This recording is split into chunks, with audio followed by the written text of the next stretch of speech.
ปิดเดี๋ยวนี้เนาะแม่นหมดแล้วสุกหมดเลยบ่นี่สุกหมดเลยบ่นี่นี่เอาได้แล้วนี่เนาะแดงๆบ่นะเงินเยอะ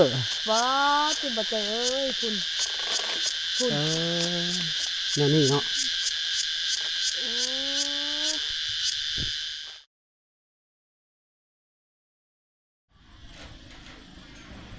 มืดฝนขนาดเนาะ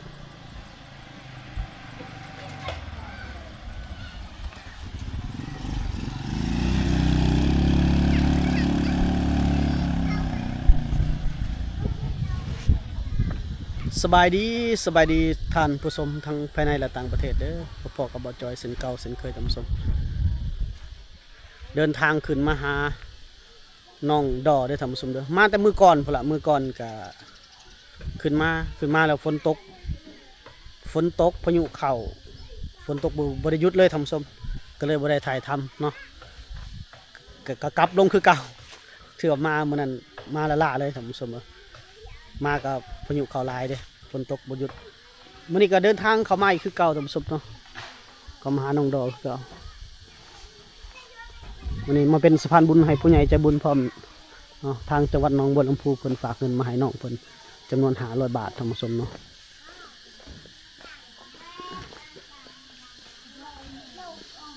เขามาก็เห็นมันตากหมักกาแฟแล้วท่านผู้ชม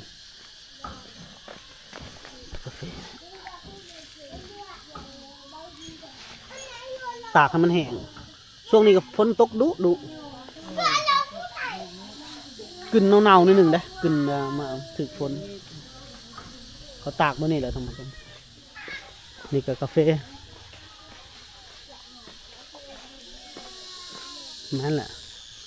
กลุ่มกาแฟทั้งหมดนะท่านผู้ชม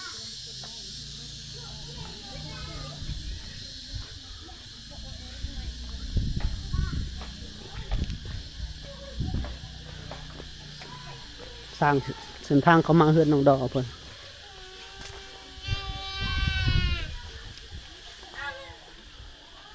นี่มาหอดน้องดอแหละน้องดอสบายดีFC สบายดีFC สบายดีป้าลุงเอาอาบ่นะ สบายดีป้าลุงลูกเอาอาบ่ได้ไปเก็บกาแฟบ่มื้อนี้บ่แล้วฮะหมดแล้วหมดแล้วหมดแล้วบ่อยู่กกมันน่ะหมดแล้ว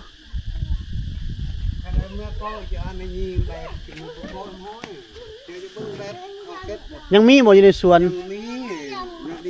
เอาบ่หลายเนาะ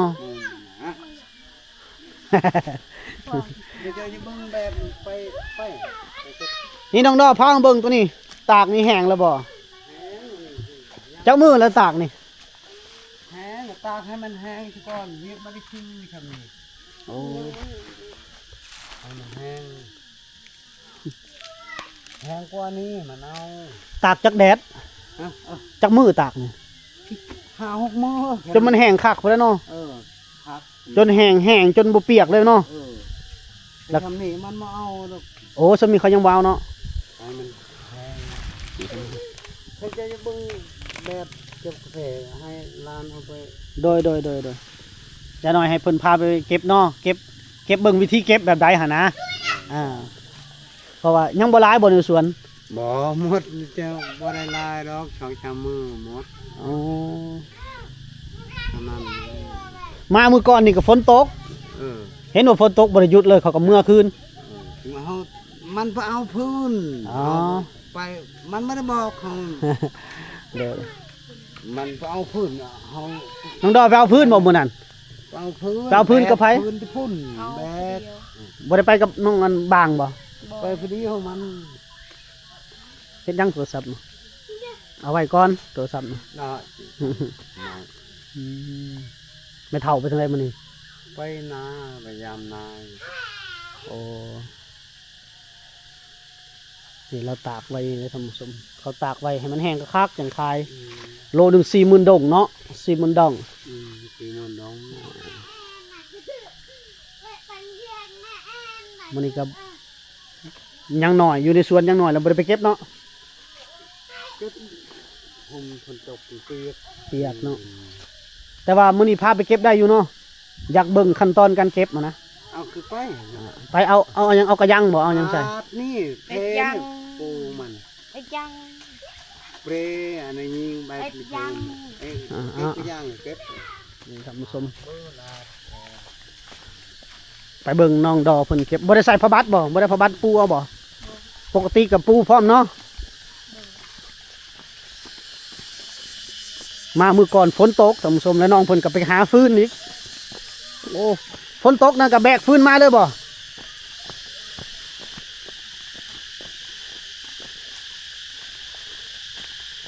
เป็นส่วนน้องบังไปนำเนาะบังไปใช้มือนี่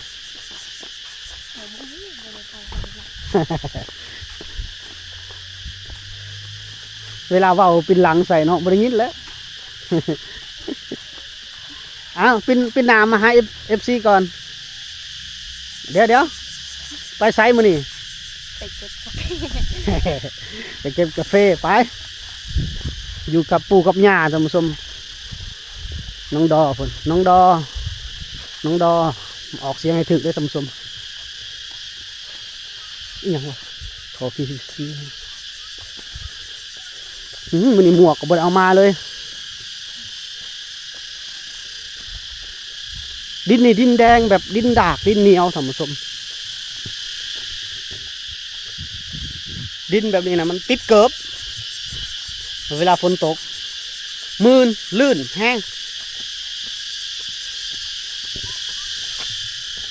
สวนกาแฟคนลุยสวนกาแฟนี่ได้เขาจะปลูกไว้นี่ได้ท่านผู้ชมเลย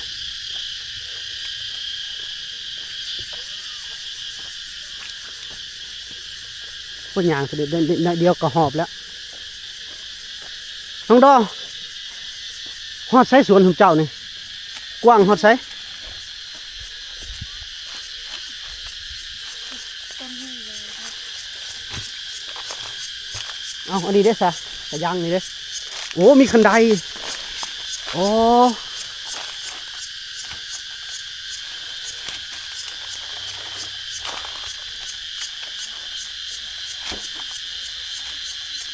ตัวได้มันสุกเลยเบิ่งดูตัวได้มันสุกนี่ ต้นนี้ไม่ชุกนะ แดง ดาวมาเก็บกาแฟก็ นะเก็บกาแฟก่อน เก็บได้ที่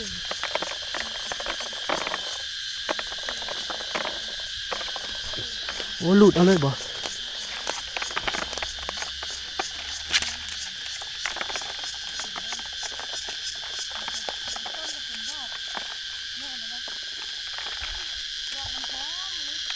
ปิดเดี๋ยวนี้เนาะ เลย แม่นหมดเลยสุกหมดเลยบ่นี่สุกหมดเลยบ่นี่นี่เอาได้แล้วนี่เนาะแดงๆไปนะ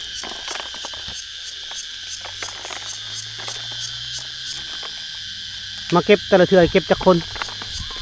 เดี๋ยววันนี้ก็ มาจากคนเกาะฮะ เธอมาที่เดียว ผู้เดียวโอ้ปู่ย่าไม่ได้มานำหมดเนาะ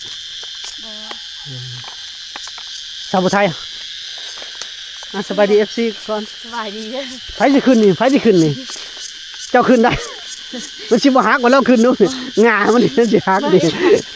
จะหุ่นมันนี่บ่ล่ะมันบ่ฮักบ่บ่อ้าวบ่ฮักบ่ เอาลองขึ้นมึงดู เอ้ยหุ่นเจอยันฮัก เอ้ยอยากให้ชาวพุไทยลองขึ้นมึงเนาะ เบิ่งน้องน้อยเพิ่นหุ่น เยอะ ว้าติบ่เจอเอ้ยคุณคุณ เนี่ยนี่เนาะ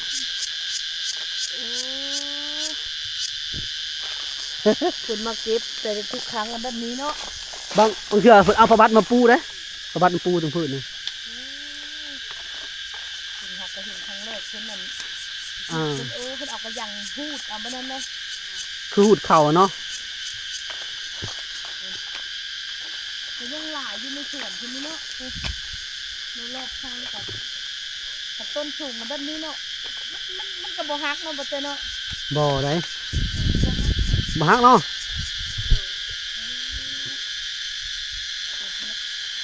ครั้งแรกเห็นน้องคนมาเก็บ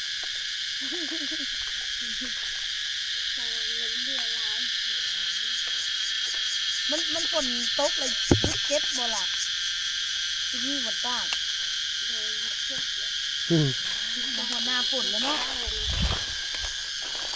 โอ้มาเบิ่งไกลๆสุกคักอะไร น้องดอเนี่ยมันจะพี่น้องดอเออ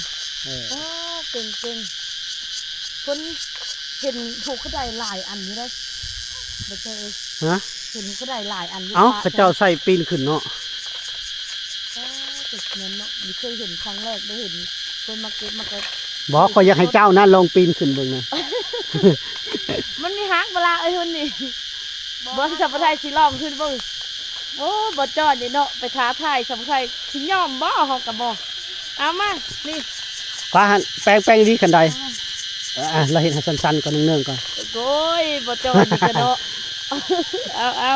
เฮ็ดได้ล่ะ ลองปีนมันขึ้นนะ ไม่ต้องเอาเนาะก็ยังเนาะ อย่าเอาสั้นเลยได้อย่าเอาสั้นเลยได้เอาแบบให้มันเนื่องๆนิดนึงนะแปลงมันเนื่องๆนะ โอ้เนาะโอ้เด้บัดมันก็ได้อยู่ได้บ่เจ้เอ้ยเอาไว้ไม่ละก็ยังนะ คือกกมันเนื่องไปหลายแต่ เห็นด้วยใจหายเลยบ่เจ้เอ้ยโอ้พูดมานี่มาละ โอ้ยขึ้นต่ำๆหนึ่ง เอาไปซ้ำนี้แล้ว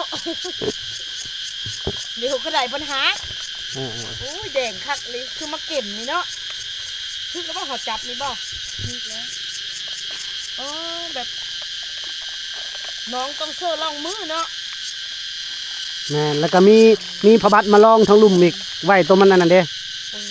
ยับอีบ่เนาะ ยับขึ้นลงมึงอีกดู อีบ่อีดูโอ้ยมันหักในเชือกเป็นโทษแล้วเนาะไอ้ล่ะมีจะโทษบอกโอ้ยมันอันนั้นจะบ่เจ้ย แห้งๆเนาะ มันแข็งแห้งต้นน้อยๆแต่มันตัวดิบไม่เอามาละ เอาตัวแดงๆหั่นละส่วนหลายเพิ่นจะปนกันส่วนหลาย คึบลงในเชือกเนาะบ่เจ้ยคลิปสาวผู้ชายนี้อันนั้นแล้วแหละทะลุหลักล้านแล้วแหละ เอาแดดออกเลยบ่ได้เนาะ โอ้ครั้งแรกได้เราได้มาเก็บได้กินดิบกินก็ได้โบราณกินสดๆก็ได้บ่กินได้ เอากินได้บ่ โอ้ตายเอาพอลง ไอ้ละโอ้ย เบิ่ง อันนั้นเนาะบ่จ้อย เหยียบมือน้องสิได้ โอ้ยบ่หลอกเนาะโอ้มันสิหักเนาะต้นมันมีซ้ำมันเห็นได้แต่มันทนนี่เนาะล่ะน้ำหนักสาวไทย60ปลายมันก็ยังไม่ได้หักเลยนะไปเขาเอาต้นต่ำๆเอามัน เก็บต้นต่ำๆเนาะ นะต้นตัวนะไปกินได้บ่นี่ เอาเรากินบ่เจ้ากินบ่ กินบ่ล่ะ แม่นบ่ปากเจ้ายำกินบ่ กินได้กินได้นี่กินเลยบ่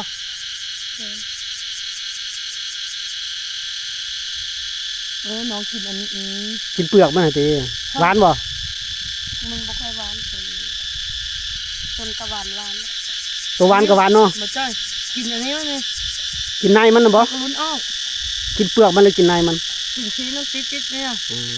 มีเนี่ยติดนี่มา โอ้ย มีส้ม ยาแล้ว มีส้มบ่หวาน จักจั่นเลยเนาะ ต้นนางงามเลยปะไปถึงคนเกี่ยวข้าว ฮะ แต่ใช่คือเป็นคนเกี่ยวข้าวกัน มีคนเกี่ยวข้าวบ่ อยู่ทางนั้น อ่า ไปมา ใช่ต้นใดในของเจ้า แม่นมดวันนี้ จักสวนเพิ่นกว้างซำใดเฮาก็ยังบ่จักท่านผู้ชมแต่ต้น ต้นนั้นบอก มีต้นใหญ่ต้นน้อยเนาะอันนี้เด้มันคือดำๆมันสุกหมดแล้วบ่ดำๆนี่ มันสุกหมดแล้ว สุกเนาะ สุกกะลีร้อนนี่สุกจนอิ่มแล้วนี่ เออ กินกัน เอา ลองกินเบิ้งแม่บ่เจย เบิ่งหมดเด้อหมดส้มหมดแดงหมดแดงปากก่อนไปเอาเฮาละย่านเราละบ่ได้ย่านหยังเนาะ หวานคักเลย หวานบ่ ทีมาแม่ มาดู เจ้ามีกิน มัน น้ำน้อง จะเก็บให้มันดูตัวนี้ตัวใดสุกนั่น คือมาเก่งเลยอะ ว่า มันสุกคัก กระจายรถออกมาแล้วบ่ มาเลย ตัวนี้บ่สุกนี่สมสม คือซีเมนต์ตัวนี้เนาะไป เขากินตัวใดมันนี่กินเปลือกมันนอกมันน่ะล่ะบ่ นี่บ่ได้ย่ำในมันฮะสุกแล้วบ่ สุกแล้ว สุกแล้ว ลุ้นกินว่าไงลุ้นกินชิ้นอัน ในมันละ ออกกัน ให้มันเกิดใหม่อีกเห็น ออกมานี่ เบิ่งหมด หมดแล้วก็ยังหุ่มอยู่ แสบมาเจอเอ้ยจะลองกินเบิ้ง ท่านผู้ชม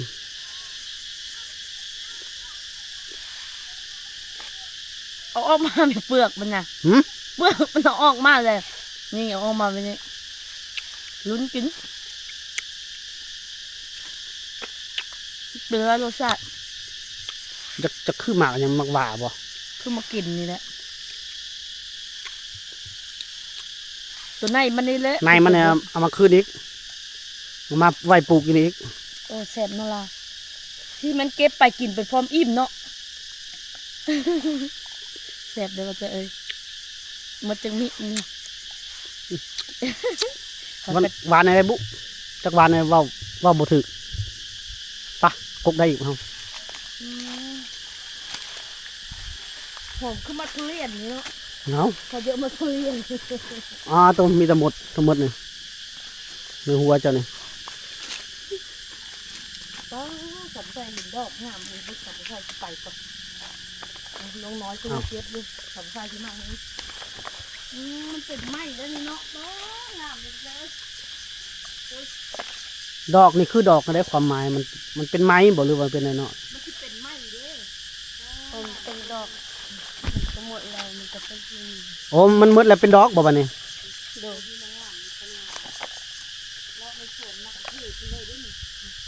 อืม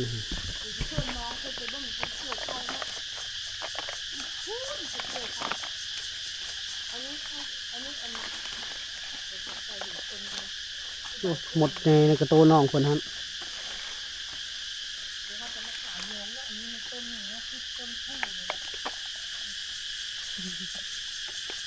ฮอดใช้สวนเจ้านะเราสีแวกมันจักฮอดใส่เอากับบุหูแต่ว่ากว้างเทิบ อันนี้เน้นยังนี่นะนี่หมูลายน้ำปลาใจ เด็ด ต้นผู้วันนี้นี่ต้นเอิม ต้นแบบนี้ได้ท่านผู้ชมต้นมะเขือเทศสังเกตดินเขานี่นะท่านผู้ชมนี่ดินแดงๆนี่ดินเขตนี่ล่ะมันอันนั้นได้ท่านผู้ชมมันเป็นดินแดงแล้วก็ฝนบ้านเขาเจ้านะฝนบ้านเขาเจ้านะตกตลอดแถวนี้นะท่านผู้ชมเลยตกปกติเขาจะมี3 ฤดูกาลเนาะ3 ฤดูเนาะแดดฝนหนาวแต่ว่าอยู่เขานี่ตกตลอดคันหนาวก็หนาวลื่นบ้านลื่นเมืองได้ท่านผู้ชมหนาวเรียร้อได้เนาะมาพี่เพิ่นว่าอยากต้นหยังนี่ชาวไทยเพิ่นว่าไปผูกต้นหยังกกมันหยังเขาอยากรู้จักว่าเขาใส่ปุ๋ยบ่ต้นปลูกนี่เนาะ เห็นคุณต้นเลยนี่ใบผู้นี่นะต้นยังล่ะ นี่นี่บ่รู้จักบ่ บ้านข่อยเอง ยัง เดี๋ยวอันนั้นอันมันแบบพริกไทยบ่ต้นพริกไทย โอ้พริกไทย พริกไทยเอาไปกินไปปรุงอาหาร พริกไทยอะไรภาษาบรูว่ายัง เตสรอ เตียวสะรอ เพราะว่าบัดเจ้าสัมภาษณ์เห็นคู่ต้นในกกไหมเห็นนะจะเยอะ โอ้ หน้าต้นนั่นก็ยังใหญ่พุ่น เขาปลูกพริกไทยพร้อ พ ม ริกไทย ต้นพริกไทย พริกไทยกับข้าวเป็นน้ำแล้วมาซื้อเนาะบัดเจ้าเนาะ อ๋อ นี่คู่ต้นแล้วได้มีในสวนคนนี้นะ กินหมากกาแฟหรือหิวน้ำนะบัดนี้ มีน้ำเดี๋ยวคนลอกเป็นสวนคนนี้แล้วก็ชาวบ้านไปไล่แล้วก็มาจับแบบนี้ พอแล้วบ่ พอแล้ว พอแล้วให้เพิ่นเบิ่งสำนี้เนาะนี่คือวิธีเก็บหมากกาแฟต้นได้ใส่ปุ๋ยบ่น้องปุ๋ยได้ใส่อยู่บ่รู้จักบ่ปุ๋ยนะ ลงจับ เขาใส่ปุ๋ยอยู่นี่นะนี่เป็นเม็ดโยนใส่กกมันนี่ได้ใส่บ่ เขาบริไซ เจ้าบ่ได้ใส่บ่ปลูกปะเลยแต่กกมันบ่ได้ใหญ่ได้สำนี้แหละใหญ่กว่านี้ก็มีบ่กกใหญ่ๆสูงหรือว่าสำนี้ ต้นสูง โอ้สูงตัวนี้เนาะสูงเลยเนาะก็มีคือกันต้นสูงก็ใส่คันไดคือว่าหั่นละ ดอกมันคือหอมเนาะบัดเจ้าเนาะหอมได้ดอกมันนะ หอมบ่